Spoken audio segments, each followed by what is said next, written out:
So I'm just going to log this for the universe to see.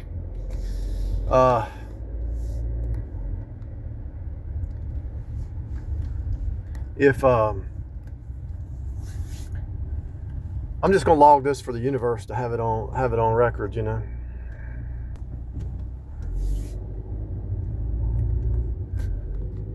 I just went through a bunch of stories, biblical stories.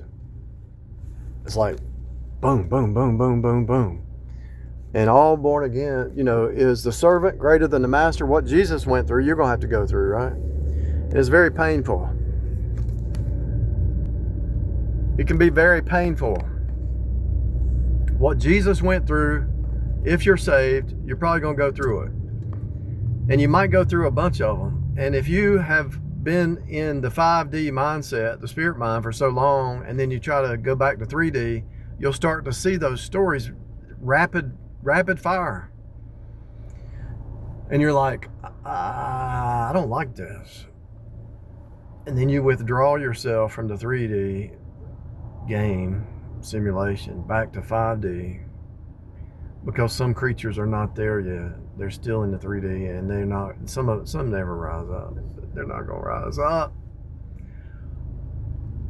And so I've experienced the lies of Jezebel, the snake in the garden, the Pharaoh.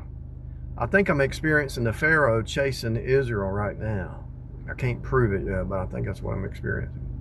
But I've also recently experienced where Judas threw Jesus under the bus. Now, I've experienced that before with a spouse and some friends. And I forgot how painful it was when Judas, it's kind of like the abuser. You're very kind and you're trying to take a 3D creature up to the next freak level, right? So they're in 3D. They're in, actually, you find out they're in 2D. They're psychopathic. They're going down. They might be in 1D. They're, you know, if you try to take a Jerry Springer person who's like an abuser, a manipulator, like Jezebel's, I think Jezebel's in 1D. I don't even think Jezebel's in 2D. So they're going down and you're trying to yank them up to 5D, 6D. And it's just so what's going to happen is they are the abuser, but they want to flip it because they got their 3D world that they built, right? So they got to flip it to make you look like the bad guy. And so when Judas sold Jesus for that gold or silver, money's the root of all evil's money. So they got to make themselves look good because it's all about money and image. They like my coworker said yesterday, the day before, she said they pray to money. I said, what's wrong with people? She said they pray to money instead of praying to God. And that outward show image is so important. They throw you under the bus when you're trying to help them. And then they blame you for the karma that they did. Now that's ridiculous. To reap what you sow, they hit you with lies and flipping reality and manipulating, and you're just trying to pull them up out of it, but they're so tied to the box that they're in, their cult, their bloodline, their culture, and you're trying to pull them out. They have to throw you under the bus, just like Judas threw Jesus under the bus, and Jesus loved Judas. And then what happened is Judas killed himself. And I hope with this recent experience, I hope they don't kill themselves, but their guilt is so deep right now, they have to project it out to somebody else so they don't kill themselves. So instead of them jumping off a bridge, I hope they get saved.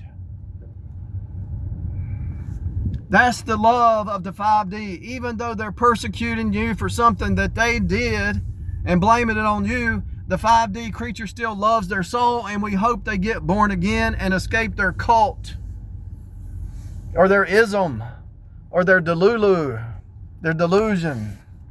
If anybody can hear me, praise God. And you know, all you can do is pray for them. And look, a man's enemies are of his own house. And that applies to the women too. So I know some women that have gone through hell and high water because they married the wrong one, you know. And they had a 5D awakening. and all Hades break loose. So it's not just the women attacking the men and trying to turn around, but men do it to the women too. And these people stay in the loop. And if they don't kill themselves, they got to do drugs or drinking or something, because they can't admit that they threw a righteous one, a holy one, somebody that really had real love, genuine person. They threw a genuine person under the bus because they're not genuine, because they've been hurt by people who are not genuine. And then it's sad. God sends the prophet or the truther or the soothsayer or the real love, somebody who really can help them grow, and then they hate it, they don't believe it, and then they lie because they're so used to lies, they throw them under the bus and want to kill them who's trying to help them get into life. They're in death, because lies are death, right? They're lying to everybody. They're lying to their network of people, and so they're lying to everybody. A truther comes in, they lie to the truther, and the truther says, you're a liar, you're Jerry Springer, I'm leaving. And then they have to attack the truther because they don't want to leave the fake reality illusion.